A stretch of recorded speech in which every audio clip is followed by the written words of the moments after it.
All right, so the first question is it easier to get a perfect score on the SAT or the ACT? Um, both tests are very unforgiving, as you saw, in terms of the numbers um, of questions that you can get wrong. So there isn't any, I wouldn't say pick one of those because of that. Be aware of the differences. So you saw one difference was how fast the ACT goes, but you saw that another difference was SAT has more passages and it has some double passages. So if you're feeling uncomfortable with reading, maybe that's not the test to go with.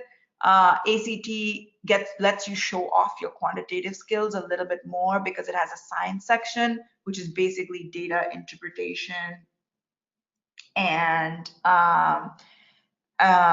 quantitative analysis. So it does get you to show your quantitative skills more. However, the best way to know which test to take is we have a quick quiz, propensity quiz. It takes 5 minutes. And we're just going to chat it in the chat box right now to you. And this quiz helps you determine whether you're going to you should take the SAT or the ACT. Now, if you're a high scorer, you're a strong student, the quiz might tell you both. And that's something we see. Our high scorers normally take both the SAT and the ACT to see where they score well. Also because it gives them more test date options, especially if you're thinking about SAT 2 subjects eating up some of your SAT dates. Maybe you want to go take the ACT to get more test date options that fit with your schedule. Lastly, top schools like Stanford have outright said, like, hey, we love it when we can see you do well on the SAT and the ACT. If you have both scores, please send them along. So really, it's not one or the other.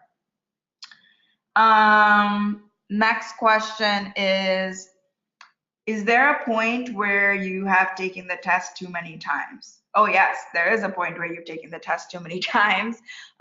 We really don't want you to take it more than 3 times. 3 is our max. And that's because, look, there are other things you need to focus on to make a great college application. Your GPA at school is the #1 most important thing that schools look at. Number 2 is test scores, which we just talked about. And number 3 is your essays, which, you're going to talk about your passions. You're going to talk about your extracurriculars. Some of the top schools that you apply to, like Brown and University of Chicago, are notorious for having really convoluted sort of essay topics and topics that you can't cut and paste from your other applications. So you really need to sit down and devote enough time to those extra questions that these top universities have. So think about your time wisely. Max out at 3, I would say. Now, if you felt sick or something happened, there's a real reason to take a 4th or a 5th, go ahead. But, think about your time. Next one. Okay. I took the test once and got a 1500. Should I take it again? Okay. Listen, 1500 is a great score. You took it once. I don't know if you prepared or not, but I would suggest you take it again. It's possible to look at, like we discussed, your weaknesses from what your score report, and even taking the free diagnostic on our website and focusing in on those weaknesses and seeing if you can get a higher score. And colleges might like it too, just seeing that you took it once and stopped there. Why? It wasn't a perfect score. Why don't you try to improve? So I would say take it once more and then stop. But congrats on starting at a 1500. I'm sorry if I don't get to all your questions in this session. I will be, be able to answer them, personally via email. So keep your questions coming. I'm trying to get through them. Question: I'm often swamped. When can I study on TestRocker? All right. Yes. Look, you're busy students. I want you to focus on school grades first, and then I want you to think about test scores. So it's funny that I say that when I'm a test prep company owner, but that's really the truth. So we are built for the busy student. Like I talked about, like we're built for being able to study when you have a small pocket of time. And even if that's just 15 minutes before you jump on your school bus, that's 15 minutes of prep you have done versus not done. And the great thing about our program is it remembers what you completed and what you are yet to complete. So, I just want to show you, I really love, knowing where I have been and where I'm going. So this was my SAT practice. And, this program is remembering how much I completed. I've completed the program, but it would tell me if I hadn't. And, which topic. So coordinate geometry, I got a 92%. It's not something I'm going to review. What am I going to review? I'm going to review something I got 83% on. I'm going to review questions I bookmarked. So even going in and doing it for 15 minutes or 20 minutes a day is worth it. It is totally worth it. Regular practice is the name of the game. That's what's key. And if you want to, talk more specifically to me about your schedule or someone on my team, we're happy to help you navigate. Question, is there a way to ask the teacher questions in TestRocker? Absolutely. Let me just show you. All right, this was a screenshot of our learning area, and here there's something called community. I can't click on this because it's a screenshot, but when you click on that, you can ask our teacher a question and you get a response within 24 hours in the community tab and in your email. Aside from that, you have live access to our teacher every Tuesday with live classes. So there's plenty of access and access on your time. Do Ivy League schools require perfect test scores? Great question. Okay, so I'm going to broaden this to a quick point about even non-Ivy League schools. When you look at the scores that are required by the school, when you initially go, okay, the number one place you should go is their website. Don't Google it. Don't look at some other resource, all right? Go to their admissions website. So the first thing that they'll tell you is we accept students with any score, all right? This is not necessarily true. They accept students with any score because they are making exceptions for students of exceptional ability. So if you're an Olympic level swimmer, they might take a lower score on you because you are an exceptional person. So if you're looking at me and telling me you are exceptional, you're Olympic level something, you're national level, I don't know, something in STEM, like if you're exceptional, then believe them that they'll take any score. If you are normal, like the rest of us, what I want you to do is go to their admissions statistics page and look at the class profile of the previously admitted class. So I looked at Columbia University for one of my students actually yesterday, so I remember this, and they said that their average score was 50% of the admitted students were, middle 50% were between 1490 and 1580 on the SAT, and 33 and 35 on the ACT. So when I look at that, I tell my students, listen, if Columbia is your target school and they said their average score is 1490 to 1580, and that's your target school, be closer to the 1580.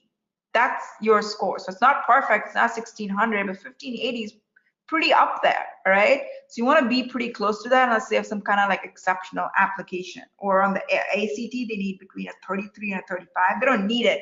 Like I said, they'll take an application even if you get a 20 on your ACT, but who are we kidding? They're not going to let you in unless you're some exceptional profile.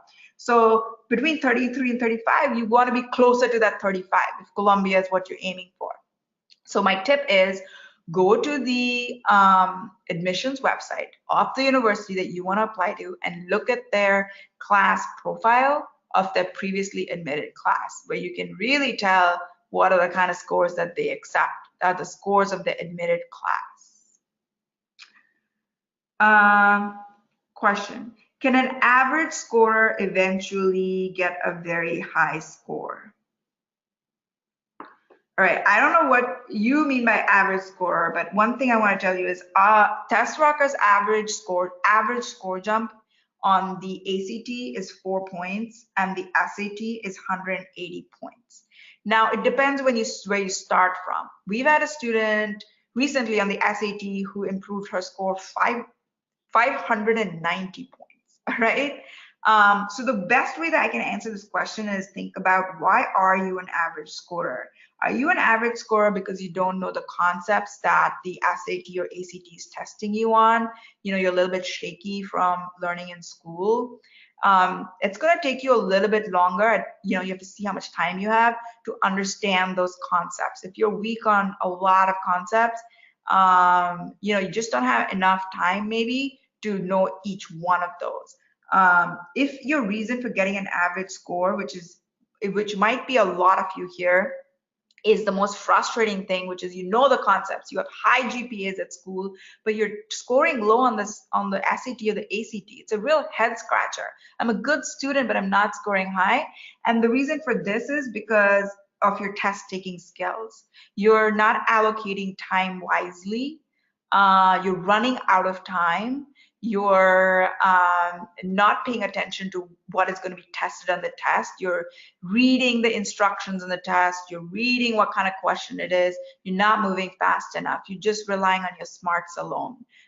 This is a test that we can conquer because there's no surprises. You know the material. So if you're an average scorer because you don't have the test taking skills, that's something you can improve on. Concepts you can improve on tremendously. We see a 590-point increase based on concepts. But again, you got to put in the time, you got to put in the hard work. Average scorers have the highest score jumps, right?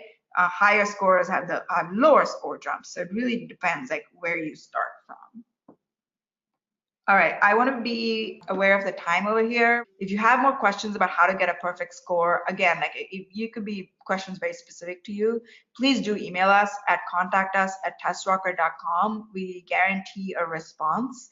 Also, please go to the www.testrocker.com for a free trial and the free diagnostic test.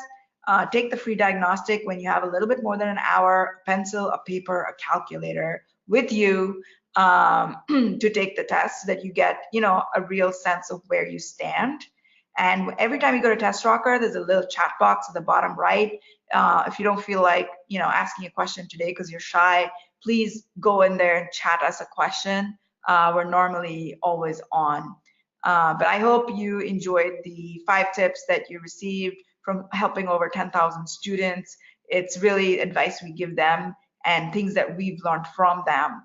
I hope this was a good use of your time, and I look forward to seeing all of you on our free offerings, or even better, become a TestRocker student so that we can help you get that perfect score. Thanks, everyone. Have a good